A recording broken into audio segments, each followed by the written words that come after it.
I am Scotty Powell here with the Carolinas Weather Group. Welcome to the June 16th edition of the Carolinas Weather Group. Tonight we will be talking to some ham operators, radio operators, as well as Skywarn spotters, and kind of let them tell you how they transpond with different weather offices and meteorologists about the different weather conditions that they experience. So that's on tap tonight. We do have a question and answer session tab that you'll be able to submit questions if you have any. We'll go ahead and go around the panel and let everyone introduce themselves. Like I said, I'm Scotty Powell. I cover Burke weather. I'm also part of Caldwell, Catawba, and McDowell counties covering the foothills here in North Carolina. Today we've had some scattered showers and thunderstorms, a couple of severe storms down in the eastern part of the county where we saw anywhere between nickel to quarter-size hail and a couple of damage and wind gusts. But over in Catawba County, I think you guys got a little bit more action than we did. So, Joey, tell us what happened down there in that area. We did get a little bit more action. Well, they got a little bit. Me here in Newton barely got any rain again. I was back into the Catawba County bubble. But it whittled down a little bit, and some of the outer edges of the county did see some storms. I had a few reports of some pea-sized hail down around the Maiden area. And then again over near the Lake Lookout area, just over the line, I think into Iredell County, there was a few. And to be honest with you, our Skywarn guys that are in here, they probably got more reports in their nets than we did, which is all the reason why we brought these guys on to talk about how that kind of works for them. So here in Newton, where I'm sitting, we saw some rain showers. That's about it. Lasted all of 10 minutes. But yeah, there was some other areas around the county that saw some gusty winds and a little bit of small hail. So I guess from me, I will just go ahead and work our way down and let Austin, if he's still here with us, let him go ahead and kind of say about his dry conditions down on the east side of North Carolina. All right, I'm Austin. I'm here in Elizabethtown today. Our high was 94 at about 4 o'clock this afternoon. We didn't have any rain. We haven't had rain the last couple of days. Waiting on that cap to move out. I think it'll move out by Friday. Maybe we'll get a few showers. But I took my kayak out this afternoon, and it was dragging across the bottom of the lake. So we're waiting. All right, thank you, Austin. And we'll toss it up into Virginia with our great storm chaser / spotter / meteorologist / everything, Mr. Ricky Matthews. Soon to be media mogul. You forgot that part. That's right. That's right. Yeah, I have many hats, as you can see behind me, so that I'm not pointing to the right direction. So, yeah, up here in Virginia, really calm day. We had a few isolated storms pop a little bit to the north of Richmond, but other than that, kind of boring and hot. And that's about the story of the weather for the next few days around here. In the Charlotte area, we had temperatures climbing into the lower 90s. 93 was our high today. And we had a few showers and storms over southwestern Mecklenburg County, and another cell towards northeast of Harrisburg into Cabarrus County. But other than that, it was kind of calm today. A lot of outflow boundaries that never really popped any storms off. Maybe some more tomorrow. We'll see. It's that summertime pattern where we have no idea what's going to happen until the storms fire and you can see them on radar. So I'll give it back to Scotty, who's going to introduce one of our newest panel members from the other campus in North Carolina that has a meteorology program, NC State. Yeah, thanks, Ricky. And brand new to the show, brand new to us, but not totally, because we still communicate with them through various weather organizations throughout the state. We want to welcome Samuel Roback. Sam, thank you for joining the Carolinas Weather Group. Kind of tell us who you are, your areas that you cover, and all that good stuff. Yeah, no problem. I'm Sam, and I go to NC State. I'm in their meteorology program. I'm about to be a junior. Basically, I do have a Twitter page that just covers just general campus weather, but so it's mostly just Wake County, Raleigh area. That's basically it. And unfortunately, I don't have the benefit here of mountains or the sea breeze, so it's basically just been hot and dry every single day for the past month, pretty much. Yeah, and we look forward to having Sam on with us on a regular occasion, and finally have someone in the Raleigh area that's going to be helping us cover the weather. So, Sam, we welcome you, and we're excited to have you a part of us. Thank you. And then our two guests tonight, we have John Crowe and Lee Sauceman. They are both Skywarn and ham radio operators. And guys, I'll let you introduce yourself and kind of tell us where you're located at, and then we'll start on with the program. All right. Whoever wants to go first. Well, I guess I will. My name's John. I'm with Charlotte Regional Skywarn. I'm a net control operator. I just started with a group, and I'm in Hickory, North Carolina. And I've been doing this for 20 years. Basically, started off as a passionate hobby, I guess. And then I involved myself in the ham radio and got acquainted with Skywarn and the way, the way the things are with them. And I just found that it was a real easy, and if you like to help people, this is what you need to do, I guess. But it's a great hobby, and turn it over to Lee and let him introduce him now. All right, sounds good. Is this thing on? You're good. Testing. You're good, Lee. Yes. Tell us all about it. All right. Well, I'm Lee Sauceman. I'm down here in the north end of Mecklenburg County, and I'm also with Charlotte Regional Skywarn. I'm the assistant EC, which that's the assistant emergency coordinator, and that and about $6, you can get a really decent cup of coffee. So, but I've been a ham about 2 years. And, for me, ham radio and Skywarn just kind of went together. Awesome. Well, we're happy to have you guys on the program tonight. I want to apologize for me. I'm having technical difficulties, so if you notice my camera moving around, it's because I'm doing this all on my iPhone, and who would have thought that you could ever do a broadcast via a phone? So look at where technology's brought us. Don't feel too bad for Scotty. Look where he is. He's outside. Yeah, with see, birds there's chirping at his pool. That's right. Someone has to do it. Someone has to do it.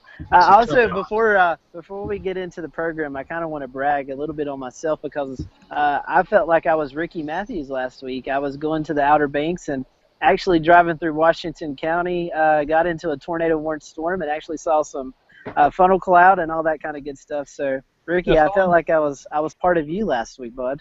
The real question is, though, did you scream back up like Reed Timmer does? No. I was pretty stoked because I was just listening to the radio, and all of a sudden the NOAA radio comes across the regular radio, and I was like, well, dang, this has never happened before. So, pretty cool stuff. So I'm going to turn it over to Joey. Joey always conducts our interviews for our special guest. And, Joey, I'll let you have the floor, bud. First off, whenever you listen to the radio in your car and you get that little alert, it's not a good idea to go chasing tornadoes on that because the last time I did that, it cost about $5,000. But anyway, it's a whole other story, and that was before you had radar on your phone. So that's right. But as I was Facebooking you guys, don't tell the police I was on my phone while I was driving. My radar went out, so I had no idea what I was getting myself into until I actually saw the storm cross Highway 64. So you just told the police, Scotty. I know. Well, maybe they're not watching. Hopefully they're probably not. if they are, they should be working. All right. That's right. That's right. Anyway, and not arresting you by working when I said that. Anyway, all right.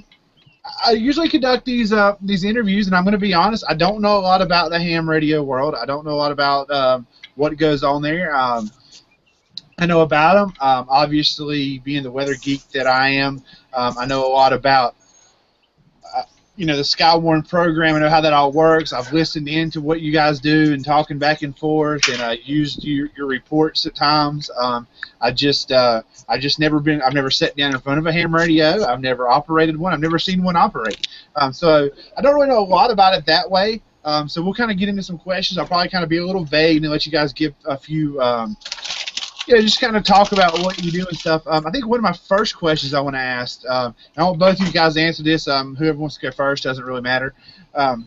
First off, what got you into ham radios? And as for us, when it comes to weather, there was always a moment. There was something that clicked with us that made us start becoming the weather geeks that we are. Was there a moment for you guys that, on the ham radio side and the weather side, since you have kind of two passions there?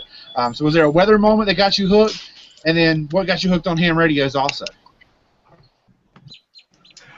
Well, I guess you could say my weather moment, started at a young age. I used to go around telling all the neighbors what the forecast was going to be. Um, Sometimes I just go knock on their doors and tell them what the forecast was. Oh, it's going to snow today, or it's going to have thunderstorms. And it just kind of seemed to take off from there. I always had a fascination with tornadoes. Where I was born at Michigan, we didn't have that type of weather. If we did, it was a very rare event. And I remember seeing my very first wall cloud, and it was on the news. And of course, my parents were real, like, I guess you could call them helicopter parents.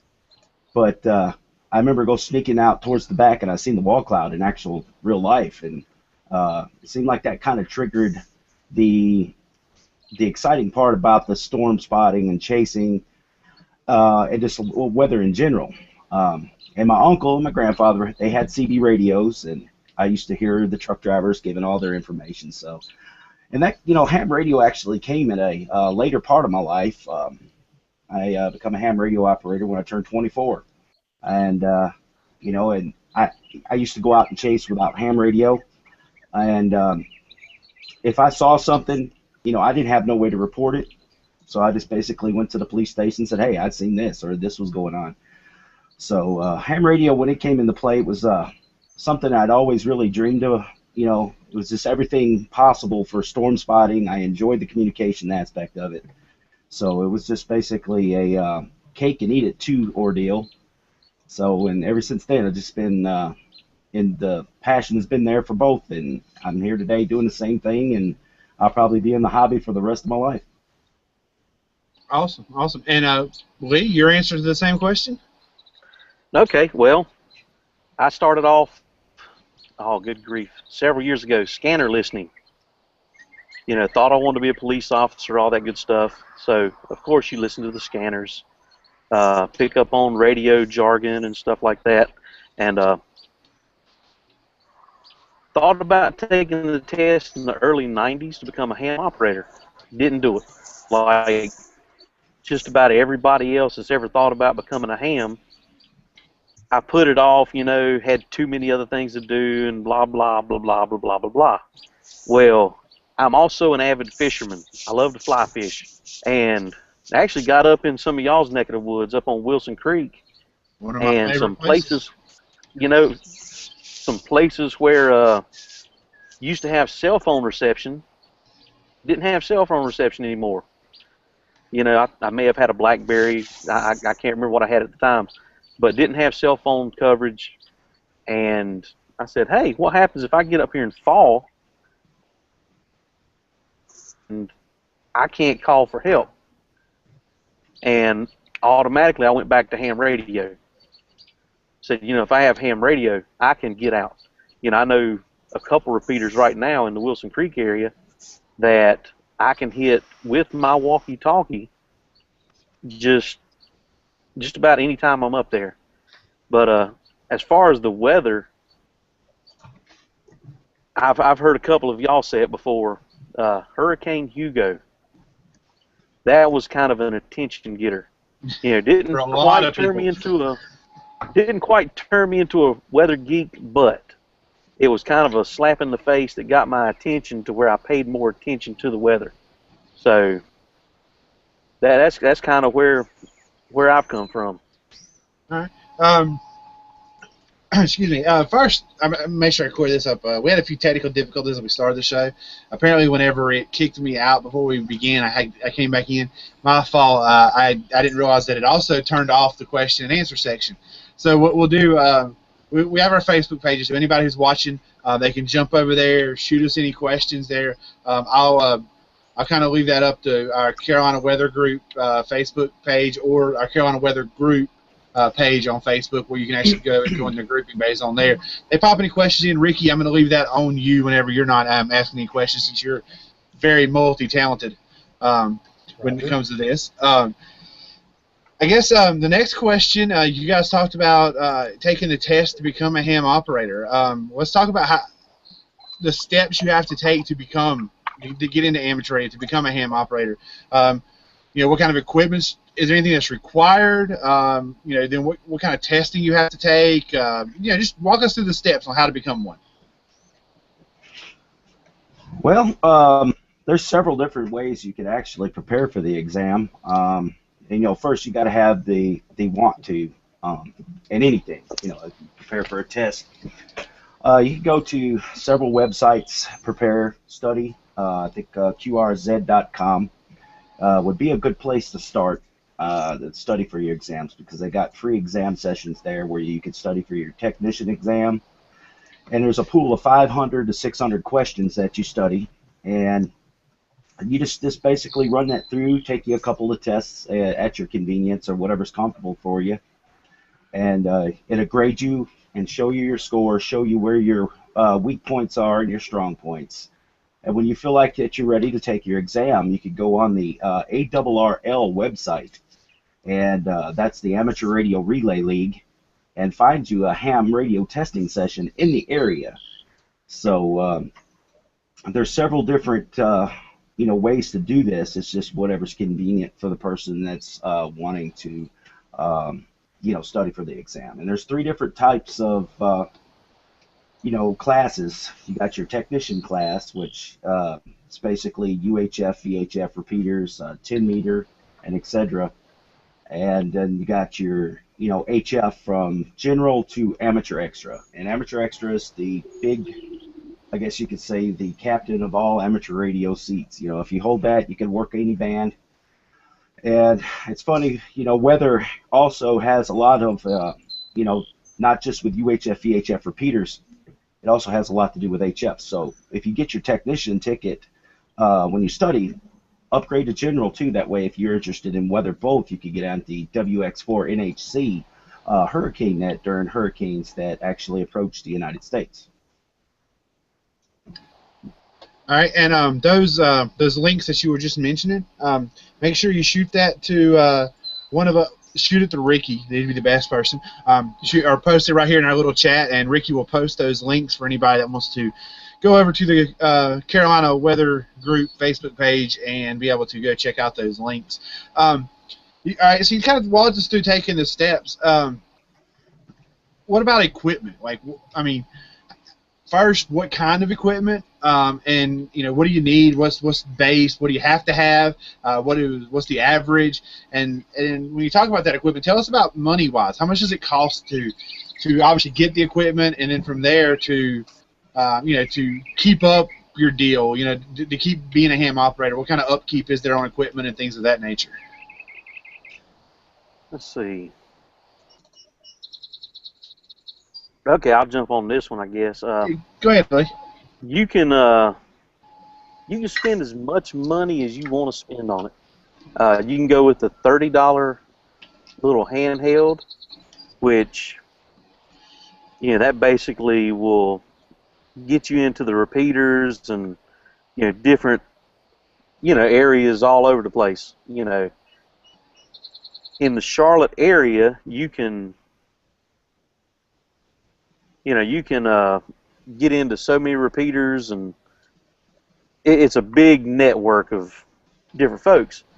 Now, if you look at John, all this he has behind him, my man is on the frequent flyer list for ham radio, HRO, ham radio outlet.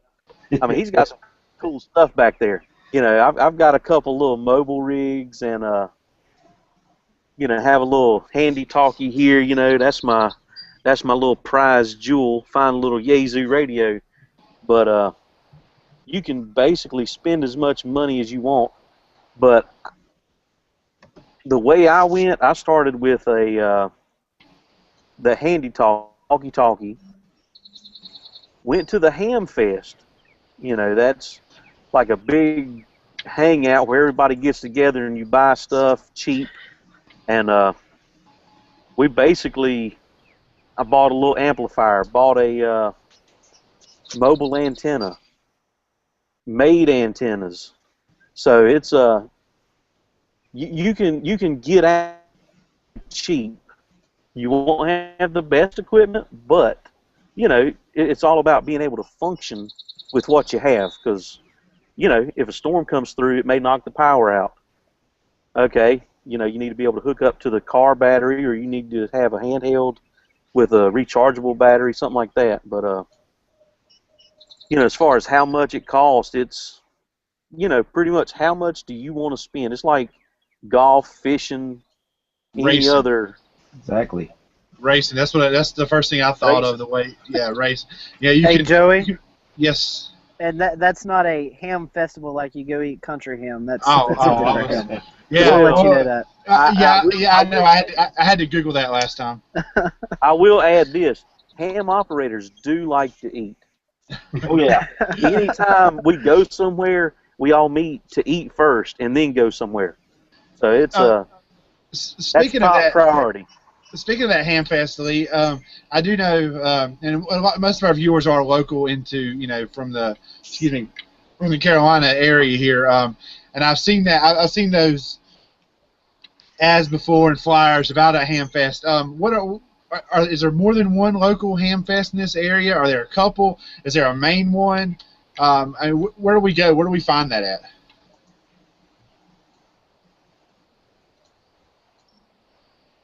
Lee? All right. Well, the CIRA Journal is the Southeast Regional or Southeast Repeater Association. They post a lot of ham fest. Check the club websites. They post them. Even one of the groups I'm in, Piedmont Spotter Group, we have a little newsletter, and on the side we try to post when the ham fests are coming up. One of the biggest ones locally would be the Charlotte Ham Fest, which is in March. And, you know, then you have your Salisbury Ham Fest, which is coming up in July. That's the Firecracker Ham Fest, so it's right around July 4th. Actually, I think this year is the following weekend, you know, because people will be traveling and stuff. But you have Burke up at the fairgrounds in Morganton. You know, that's the, oh goodness, Catawba Valley Ham Fest. That's always a good one. It's a small ham fest, but you have a lot of knowledgeable people up there and, you know, just good folks to hang out with. But there are ham fests all over the place. In fact, they have them in Raleigh. You know, that's one of the other large ones around. And Shelby, too. And, oh, good grief, how'd I forget that one? Yeah. Yeah, Shelby is like the granddaddy of ham fest. And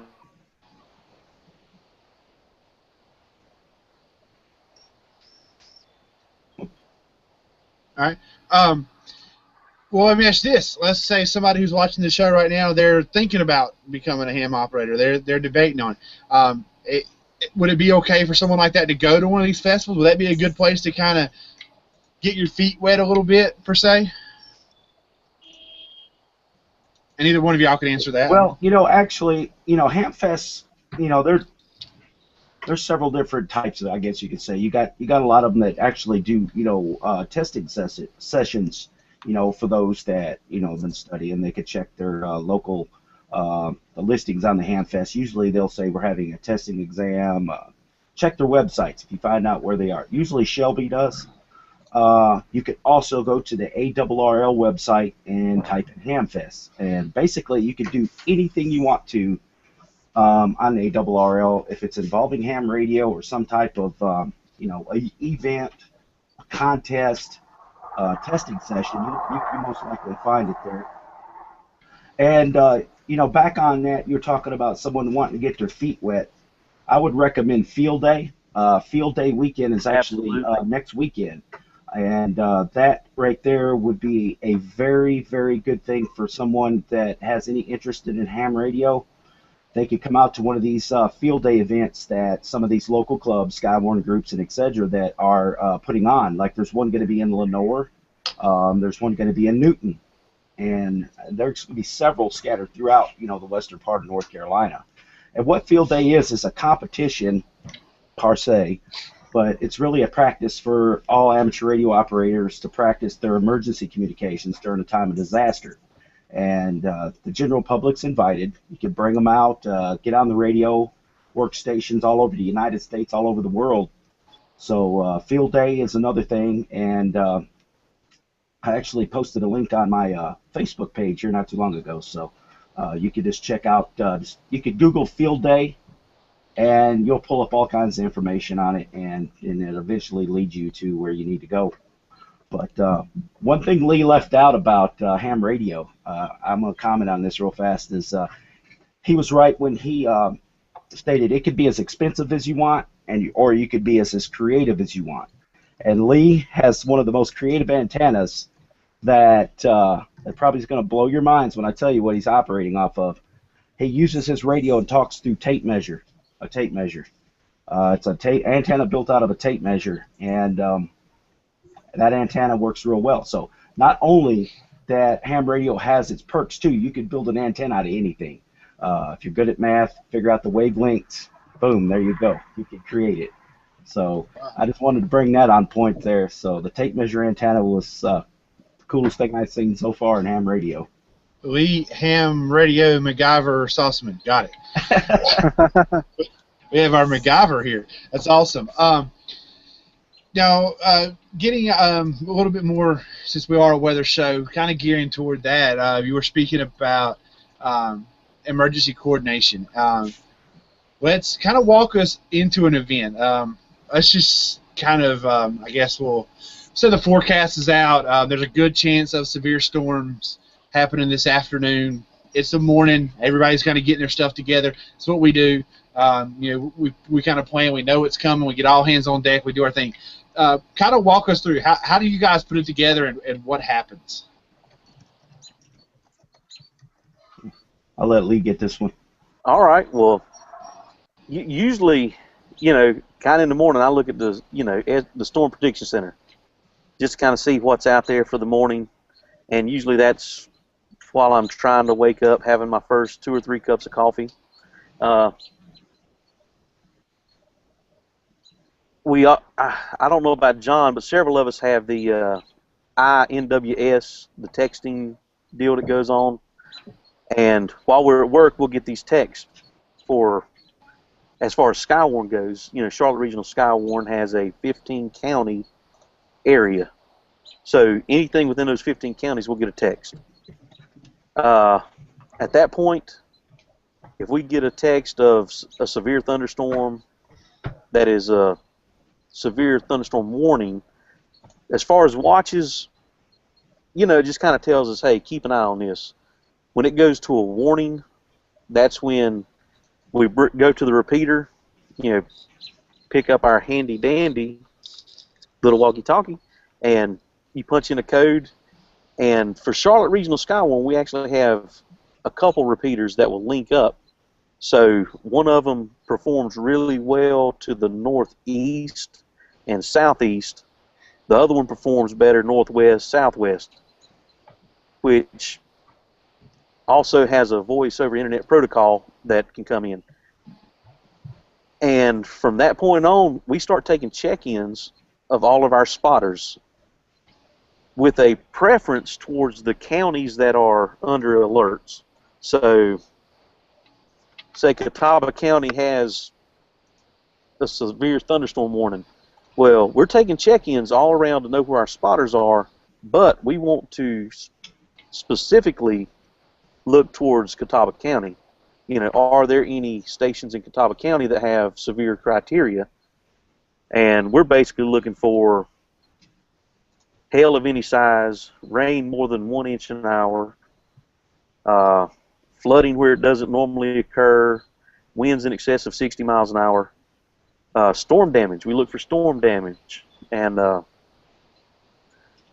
any other county that may not be under the alert status, under the warning status at that time.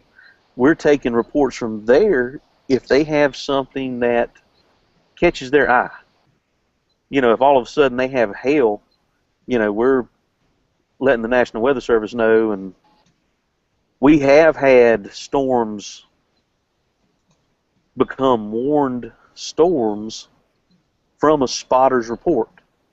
And one of our spotters, he loves to tell the story how he saw a wall cloud down towards Shelby and called it in. This was before NWS chat. Called it in. National Weather Service said, "Oh, you do." They pull it up. They're watching it on radar, find it. They're like, "Okay." All of a sudden, he has a warned storm, and I think he actually pulled up the Skywarn net. So that's kind of what we're doing. We follow it through the warning status. When it drops down below the severe thunderstorm warning, we typically drop our net. We still monitor, but we'll bring our nets down, and allow regular amateur use on the repeaters. Okay. Joey, go I'll ahead. interrupt there for a second if you want to. I had a few questions bouncing off that. I know you guys. How much do you guys utilize NWS chat now? And I guess my main question is, how much in the past couple of years has there either been an uptick or a downtick in ham radio operations because of social media and all the other things coming into play? And where do you see it going in the future? Well, I myself, I rely a lot on social media, especially from NWS, and of course, I'm new to NWS chat. I think about 2 or 3 weeks I've actually been on board with them. Now, there was when I got my amateur radio license, there was actually a big incline in amateur radio operators, and it seems like as the technology got better with social media, the cell phones, and you got like what we're kind of doing here right now is a good example. You kind of see the interest in the younger population. Oh, okay, well, I got a cell phone. I don't need ham radio, but I would probably win in the middle of a woods out in the middle of nowhere with my handy-talkie versus an iPhone 5. But, I got a $30 walkie-talkie that would probably outperform an iPhone 5 100 to 1. But, that's just straight communication. And it's been a proven fact that, talking about storm reports, it's actually been a study, I don't know exactly where, I seen an article on ARRL that it's 1.5 minutes faster than a cell phone. So if we was to call in a report via a cell phone, it's actually 1.5 minutes faster. I don't see where they got the statistics at, but that's what I'd found out. But here lately, I've noticed there's been an incline again in amateur radio operators. There's actually over 800,000, well, right around 800,000 amateur radio operators just in the United States. So now whether they're active or not, it's kind of one of the things that you really don't really know. But you could actually see a big incline. I think it's going to progress real well as technology gets better. Our ham radios and how things operate are also getting better because we could use our cell phones now to get on Echolink, and what that is basically an app you install on your phone, and you could download it into and you could talk to any repeater that has an Echolink on it, like the 145 230 that we use for the Skywarn nets has actually got a cell phone app or Echolink where, so if you're out and about and you ain't got your handy-talkie, you hit the Echolink and you can check in that way. All right, and I know you guys mainly operate for severe weather, but do you dabble in winter weather as well and getting snow reports and stuff like that? Oh, yes. Believe it or not, winter weather is probably just as, to me, I take it as serious as severe weather because of the, it impedes traffic. You got people out there that really underestimate the power of snow, sleet, and especially when you got black ice. We actually activate during, when the National Weather Service would issue a black ice warning, we would actually try to get reports to find out where for them. That way they could issue it to the National Weather Service, their emergency management agency. But we actually cover a big broad spectrum. We got severe weather, thunderstorms, hurricanes, earthquakes, wildfires. So I haven't had the opportunity to work any wildfires, but neither hurricanes. Well, I did Hurricane Katrina. She was a tropical storm in Tennessee, but other than that, there's probably those two right there are probably the only two that I haven't had experience in, but of course we do cover that. And which one would be your busiest? It really just depends on what type of situation you're in. I mean, we've had our busy days with the scattered thunderstorms, like these impulse storms that we've been getting here a lot lately. They'll build real fast and they'll fall real fast. we could start at 2 o'clock in the afternoon and quit about 1 o'clock in the morning, just depending on what's going on. Okay, the storms are past. Now we're getting damage reports. Then it could just be as quick as 30 minutes for one, particular rogue thunderstorm that's developed in Lincoln County that fell apart. It just really depends. But I think, our busiest, depending on how fast a hurricane or a tropical system was to come in, I think that would probably be the most crucial and the most busiest, because you have spotters in the field. You got to maintain and understand where they're at, track where they're at, log every movement. So it could be a challenge. I have a question for you guys. Either one of you can answer. What is the relationship with you guys and the National Weather Service, and you guys with the local media like NBC Charlotte with Brad Panovich, or up in Greensboro with Grant Gilmore and Tim Buckley, or over in Raleigh with Nate Johnson? What is y'all's relationship with those guys? How do you guys relay information back and forth? And even I know with you guys, we've been communicating with Burke Weather, especially here in the foothills of stuff that you guys have seen. Well, I'll go ahead and grab that one. Yeah, you have to grab that one. We just dropped out on us there. So. Yeah, I think so. Our relationship, it varies, I guess, depending on what location you're at. I've noticed here that the media is very friendly to Skywarn spotters, and of course in Oklahoma and etc. But I've had a chance to work with you guys at Burke Weather, and I think we kind of done some things for you, especially on the relay up there in Morganton that evening. But as for news channels in Tennessee, I actually had a relationship with Channel 2 News WKRN up there. And anytime there was severe weather, our club would actually call in and let them know that we were active. And anytime a storm was coming up, she would call and try to figure out if we were getting any kind of reports or what our reports were.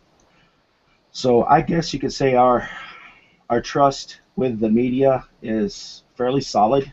But like I said, it probably varies in certain areas. So, but yeah, that's basically my thought on that. Let me comment on that, because having been in a few TV stations as an intern there, it does vary a lot from station to station too. I know basically any station under the sun nowadays listens to scanners, but mainly police and fire scanners. I know a lot of the stations out in the Great Plains and some of these severe weather prime areas listen in on the scanners for severe weather information, but I guess it really does vary, and as you mentioned, your level of closeness with the station probably varies from market to market as well.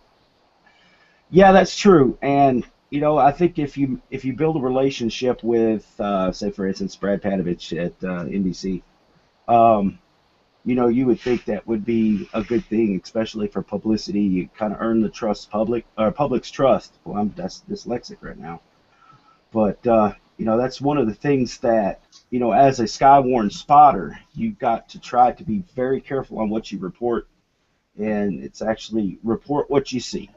There was an instance here last week of a wall cloud that I had spotted I-40 and over near Iredell County, and I could not tell if it was rotating. I was at a pretty good distance, and it was one of those kind of split decisions. Okay, we know we got a wall cloud here.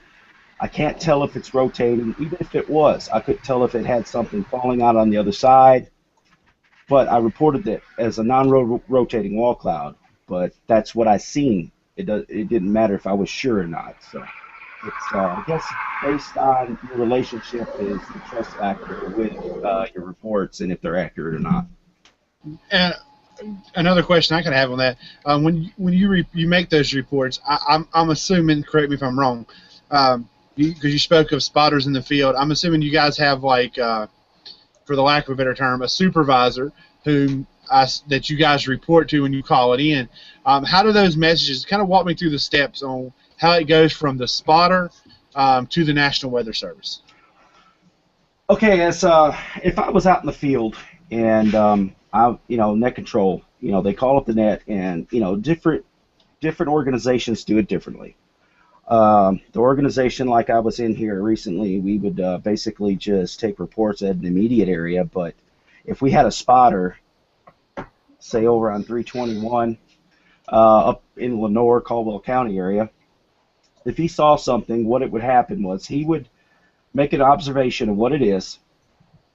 He would radio in to the net control operator, and the net control operator will verify where which intersection you're at, what's the report, and then after that you clear the frequency. The number one thing is to keep the frequency clear at all times, short and sweet, the 4 W's, and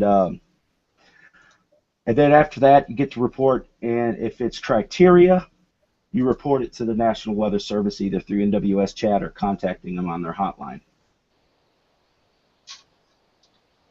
All right. So it reports to your person, and that person. How does that person calls it in? Is that the most common way? Are they using the National Weather Service chat service? What's the most common way they relay that message to the actual National Weather Service? Well, since Lee's here, do you want to pick up on this?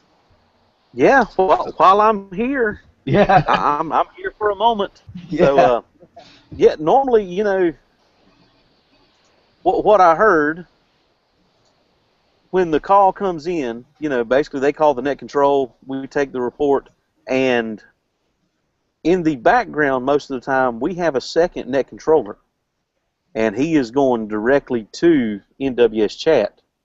Now, was it yesterday or the day before NWS chat went down?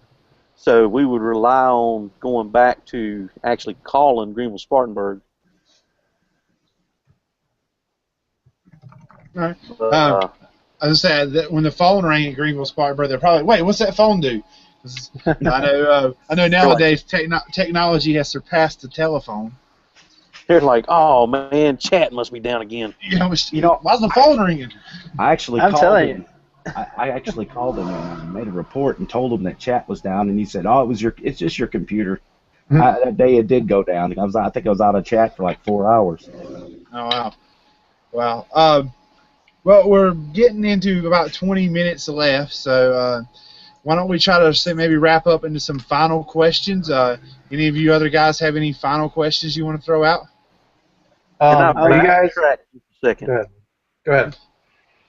You were talking about relationships between the media and ham radio. We are all fans and stalkers of WX Brad. Yeah, and Brad's very helpful with us also. Yeah, he's actually, he used to be a ham operator. So we've been encouraging him to come on and take the test again. I mean, it hadn't changed that much. I'm sure he could pass it with flying colors. And also, Mr. Steve Mundy, he is a ham operator. Wow. So just a little background on some folks.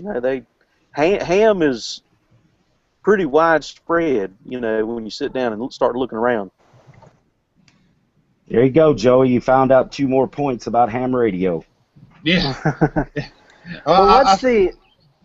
Go ahead. I have a quick question.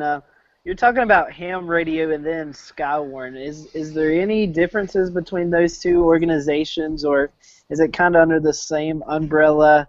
I know you see the Skywarn stickers on back of people's cars, but is that tied into ham radio? Is that 2 different products, or the same thing, or some? How does that work? Well, it's the same but different. Skywarn, you do not have to be a ham radio operator to be a member of Skywarn. Exactly. Now, ham radio is a great source. It's a great resource for Skywarn spotters. And, you have groups that are, like Charlotte Regional Skywarn. You have Greenville-Spartanburg Regional Skywarn. Oh man, I can't. There's several folks around, and normally they try and split it up as far as ham operators to a 15 county area. But as far as Skywarn and ham radio, their connection is being a good resource, coinciding with each other. But to be in Skywarn, you do not have to be a ham operator.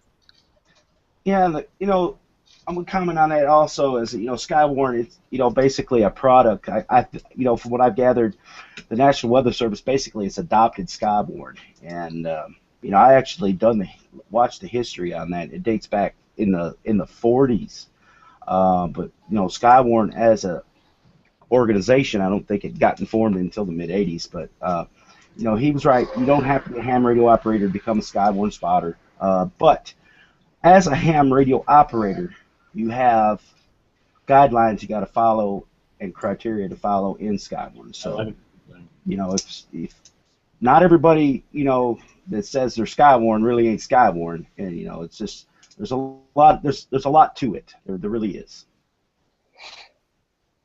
One last question. You were talking about we mentioned Brad Pam was retaking the test. How long does your license last? I mean, how often do you have to renew those? Every 10 years. Every 10 years. Right. Yeah. And is there a cost to that? Well, it depends on the group. Locally, a lot of the clubs will do WCARs, which is Western Carolina Amateur Radio. They have their testing sessions, and it's $10. I believe what is ARRL. I believe theirs is it 15. I'm not.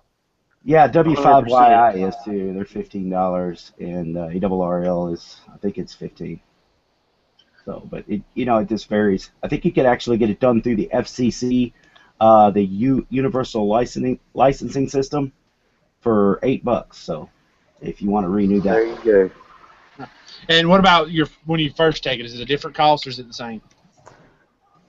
It actually varies too. I know I'm a volunteer examiner, and what that is basically I could test some new hams. Like say, Joey, you wanted to become a ham, and you took the test. I could test you, but there's got to be 3 of us.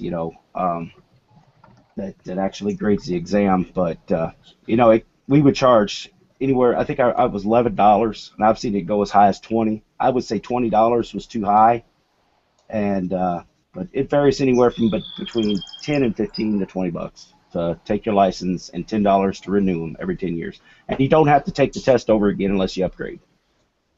All right. Well, so when you say upgrade, I'm assuming there's different levels then. Yeah, you got technician, you got general class, and amateur extra.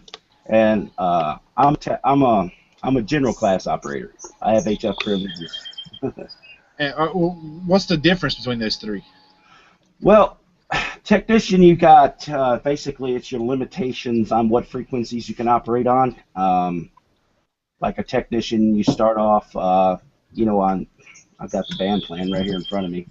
You got 23 centimeters, 33 centimeters, 70 centimeters, 1.25, all the way up to 10 meters.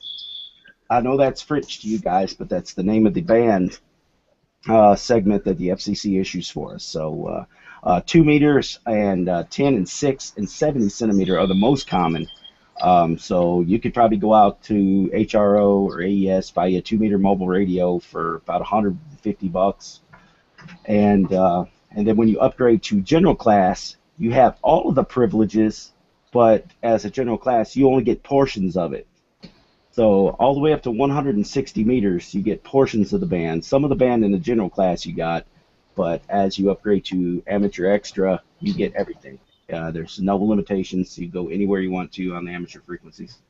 And you were saying 10 centimeters, 2 meters. Those are measurements. What? I mean, are we measuring something? I'm not sure. I'm kind of curious. It's just basically a spectrum, a frequency spectrum that they. It's a wavelength. Yeah, wavelength. There we go. Okay. All right. So we're measuring. Okay. That's what I was kind of curious. Anybody else have any other questions they want to add?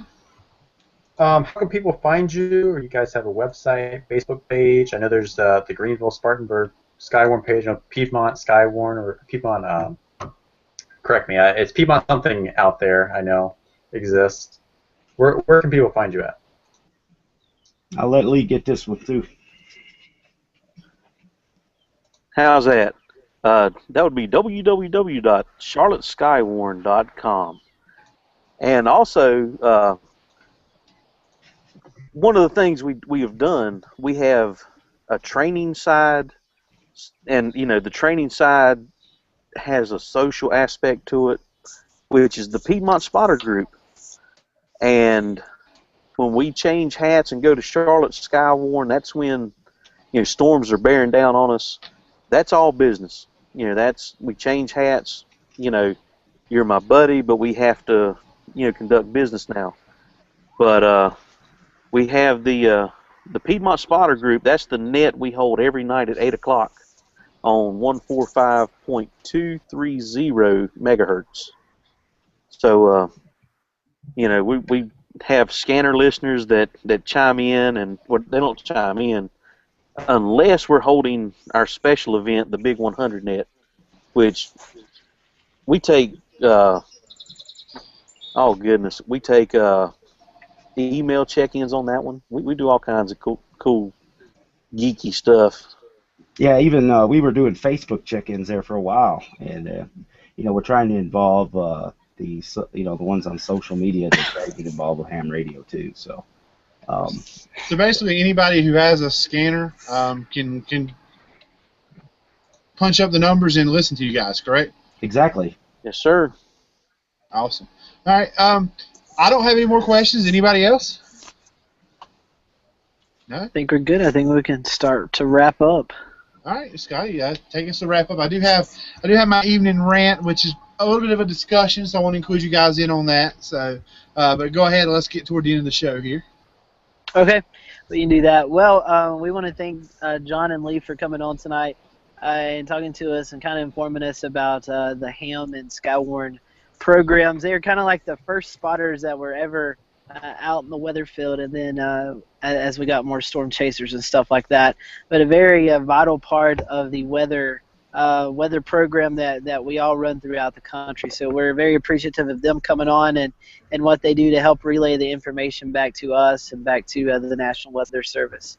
So we'll kind of do that. We'll kind of wrap up what we expect to see for the rest of the week. Weather-wise, we'll go around the panel and let everyone introduce or kind of close out how they can get how our viewers can get a hold of you. So, as I like to do, I want to start it way out to the east and to the north. Let's go with Ricky first. Ricky.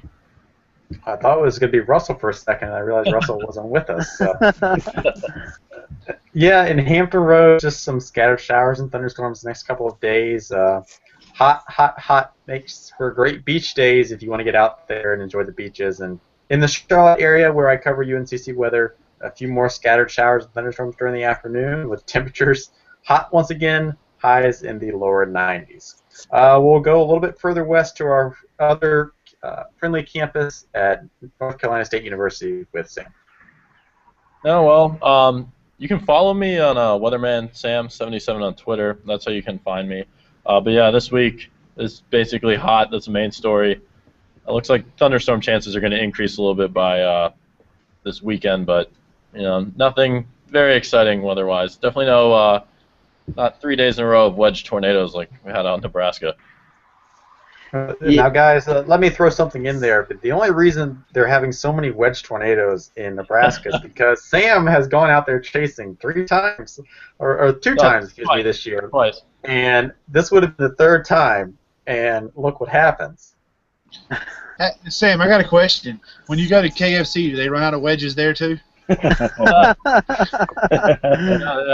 they all run away when I get there. All right, I'm tweeting that to fake read Timmer. Austin, go ahead, buddy. Alright, down my way towards Elizabethtown. The warm air above the surface that's keeping our showers and thunderstorms from developing. Hoping it'll kind of move out the area by Friday. Our thunderstorm chances will increase.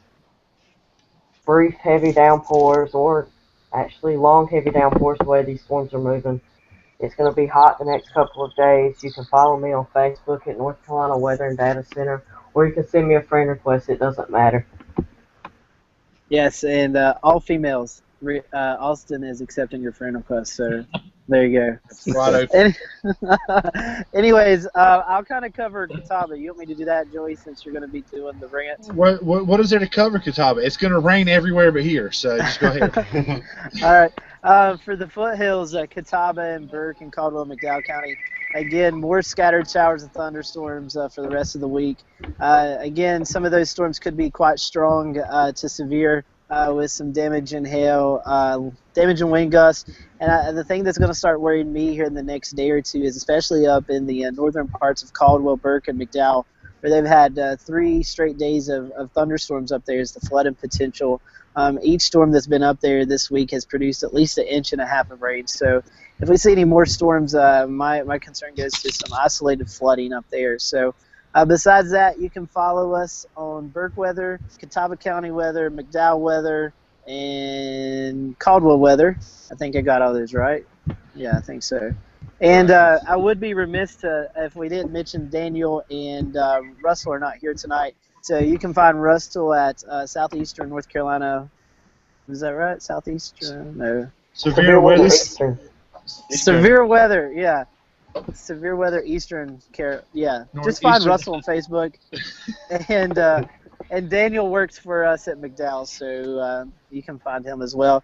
And also, all of our prayers and thoughts and concerns are definitely out in the Midwest with the folks in Nebraska and Iowa and South Dakota, as they've had day after day of violent tornadoes strike that area. So I know that's kind of leading into Joey's topic tonight. So, Joey, I'll let you kind of finish this off. Sure, that is. And that's severe weather, Eastern North Carolina for Russell. Yeah, that one right there. Yeah, we'll get it all out. Like Scotty said, and some of those guys have mentioned the big violent tornadoes that are hitting down over into the Nebraska area. If anybody caught those, there's some great video of the storms. There were a set of twin tornadoes that actually twin wedge tornadoes. Reminiscent of 1965, if anybody wants to go back and do some history on that. There was an outbreak then that had a classic twin setup like that. But what I really want to mention is there's kind of been a firestorm. Anybody who's in the weather world or been on social media has probably seen it. A storm chaser, and I'm not going to mention his name because I cannot remember exactly his name. It's not somebody that I know personally or anything. He took a picture of a little girl who was being carried out on a stretcher. The little girl, she was alive in the picture, but she did die shortly after that at the hospital. And it's kind of become a really big media thing, or well, on social media wise, of people discussing whether that was right, whether it's right to take a picture like that. Is that, you shouldn't post this, and you shouldn't, nobody wants to see that. Those are some of the things that were thrown around. And I'd like to hear you guys' opinion on this. I'll give mine.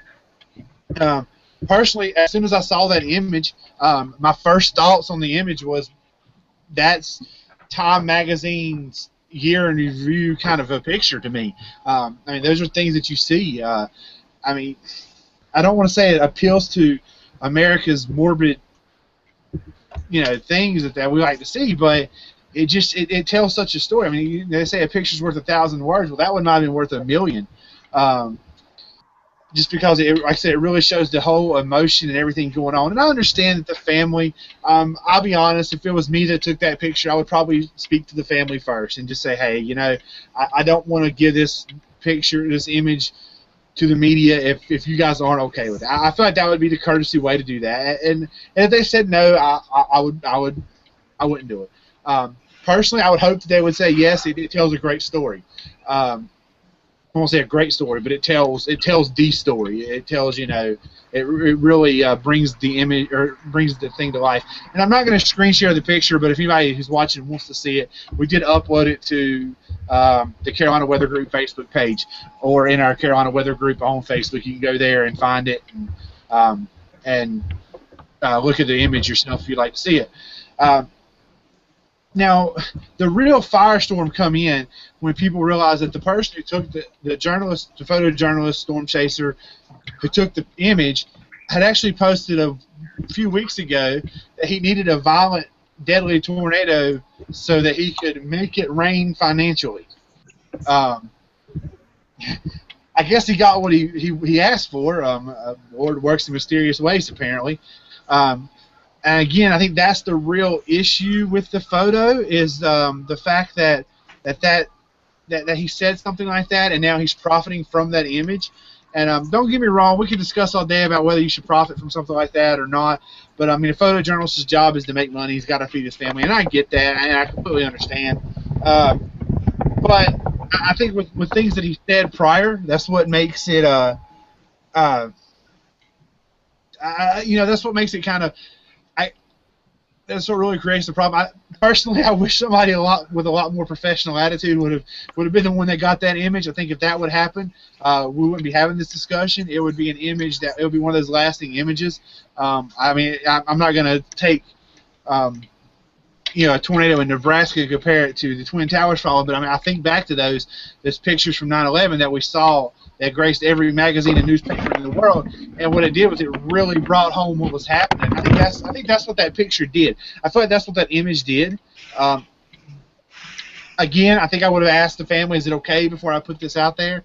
I'm not sure I would have posted to Facebook. I think it was an image that was better than that. I think it was an image that should have been on the cover of a newspaper or a magazine or something to that effect. I feel like it was that kind of an image. What do you guys think? I mean, how do you guys feel about that? Let me take it from my perspective that I have a lot of friends in the airshow industry, and it's a dangerous industry. We have crashes a lot, and I've had friends die in the airshow industry. When that happens, there's usually a lot of cameras and a lot of video of it, a lot of pictures. There's been pictures of friends I know with their airplanes on fire. They literally burned to death. I've seen pictures that have made the rounds on the internet of really morbid things coming out of airplane crashes. And coming from someone who works or will work in the news industry, I realize that it's news. It sucks. And whenever there's a crash like that, my Facebook feed, people hate when they see those news articles or those pictures floating around because we knew those people. But to me, even though I knew them, I realized that to about 99% of the world, that's still news. And it's still something that catches their attention, and especially when it's a dramatic, fiery crash, it's something they want to see because it draws people in, and it's that attention grabber. I realize, there's a little kid in the picture, and that's what everybody's kind of upset about, but it's still news. It doesn't matter who it was. It's sad it was a little kid, but it's still news no matter who it was. So I don't see anything wrong with sharing the picture. I do see something wrong with anybody who wishes for destructive tornadoes, no matter where they hit. If they don't impact anybody, that's the best tornado. But whether it's one person or 1,000 people killed in a tornado, it's still a horrible situation. And wishing for strong, destructive, deadly tornadoes is not something I would hope any respectful meteorologist, storm enthusiast, or chaser would do, or they really have no right being out there. And I agree, Rick. I think it goes back to kind of what I said. I thought the image was, it told, like I said, you say a picture speaks 1,000 words. I felt like that image spoke 1,000,000 words, but I feel like it, I kind of wish somebody with a little bit more professionalism would have been the one that got that picture. I think that would have, unfortunately, some of the things he said prior to that has really taken away from the image. But, I will say this, I am a man of second chances, and he wrote a really long thing on Facebook about that image and the things he saw really changing his life, and I'm willing to forget the things prior to that. But I hope he is sincere when he says that what he saw did change him, and I know from experience of seeing destruction from a tornado that it will. It'll make you think. It changes your life. It does. I don't know how many of you other guys have actually been there and seen. Been like the first one. It happened to me. I was the first one at a house. It wasn't completely destroyed, but a large section of the house had fallen off, and it was an elderly couple. They were okay. They had some scrapes and some bruises, and they had a little dog that likes to bite, even though you're trying to help it. That's a whole other story. But I mean, and seeing it makes you think. It really turned my storm chasing, my weather passion. It was another notch up. It turned it up even more. So it made me want to do it more. Could I weigh in on this for a Yes, second? You know, please. as an individual like that, you know, I could understand a man's out there to make money with pictures, but you know, seeing that he took a picture of a child, you know, I look at that child that I seen that I have a child that age, and that's one of the things that scares me most, especially as being a Skywarn storm spotter.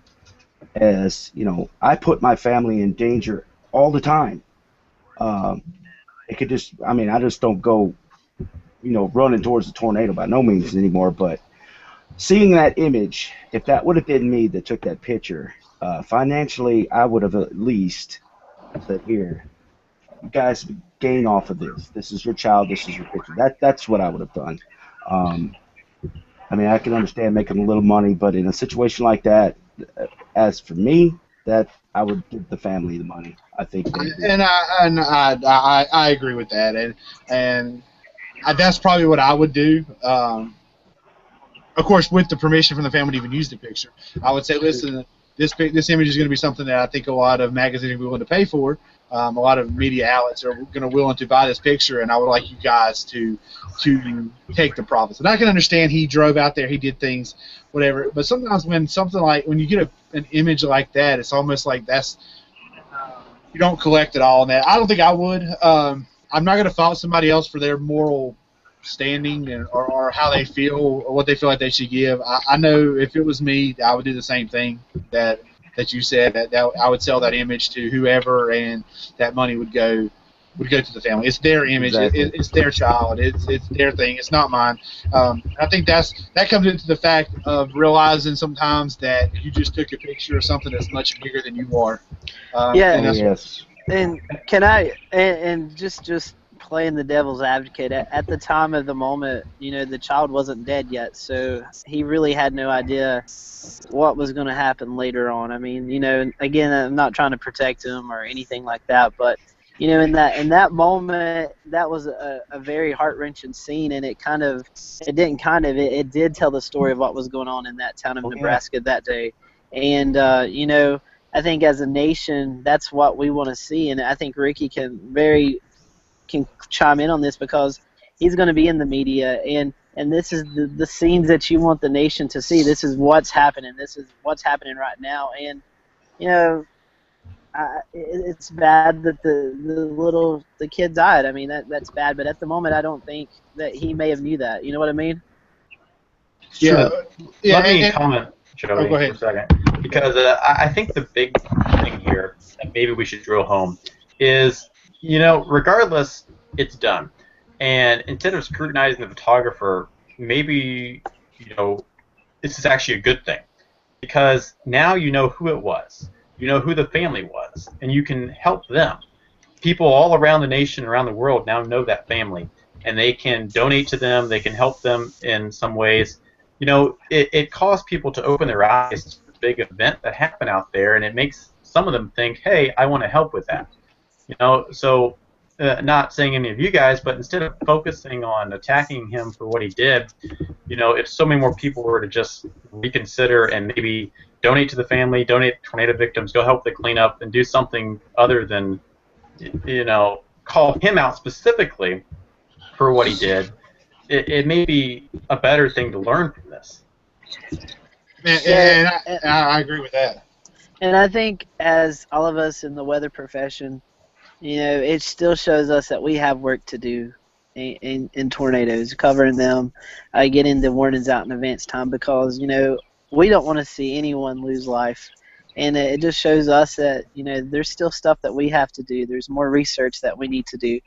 And that's why it's important to have the storm spotters. That's why it's important to have helm radio operators. That's why it's important to have guys like us who get the word out on social media. That's why it's going to be important for Ricky when he's in front of the TV giving the information out. You know, it just shows that we all have work to do, that we can prevent scenes like this happening in years to come. Absolutely. Absolutely. And I tell people all the time, in the couple of years now that Catawba County weather's been here, we haven't had any deaths or serious injuries inside the county from severe weather.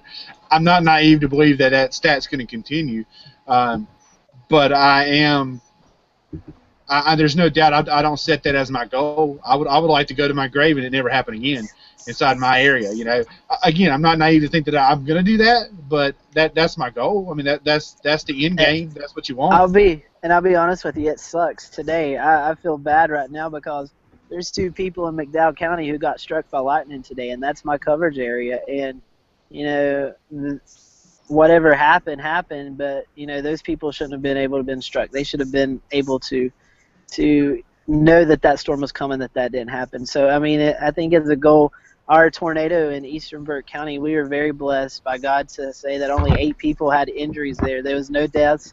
8 people had injuries. So it's our goal as a whole, no matter what you're doing, if you're TV or if you're ham operator, if you're social media, whatever it may be, it's our goal to make sure that the minimum amount of injuries and deaths are possible.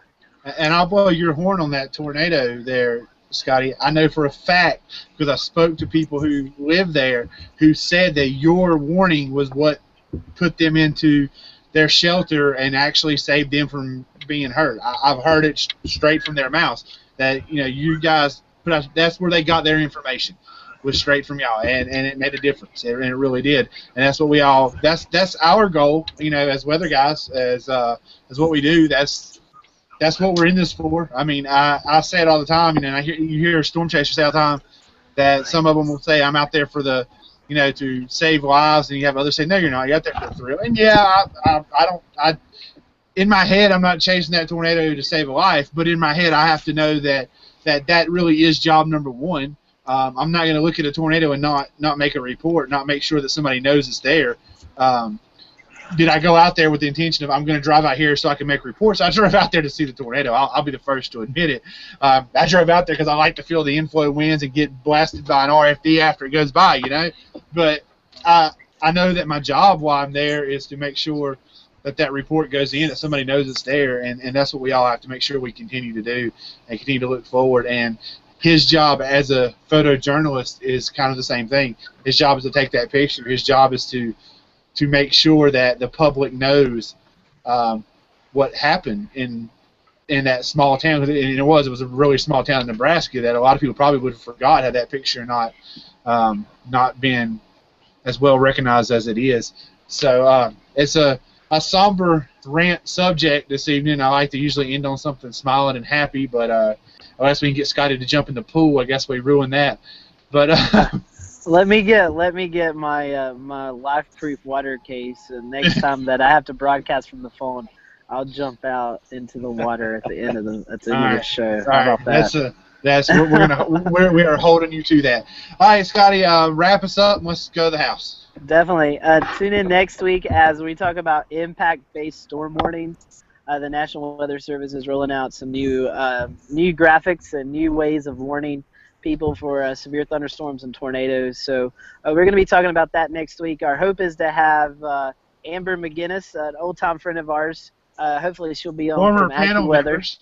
One of our members. Who is now in Wichita, Kansas, working for AccuWeather. So we've also, I think Tim Buckley or Reg Taylor may come on from the TV side, and we're hoping to get Tony Story, the storm warning coordinator from GSP, on as well to talk about that. So for everybody on the panel, thank you for tuning in to the Carolinas Weather Group discussion. And until next week, have a great week. Stay cool and avoid those thunderstorms. Have a good night. Nice.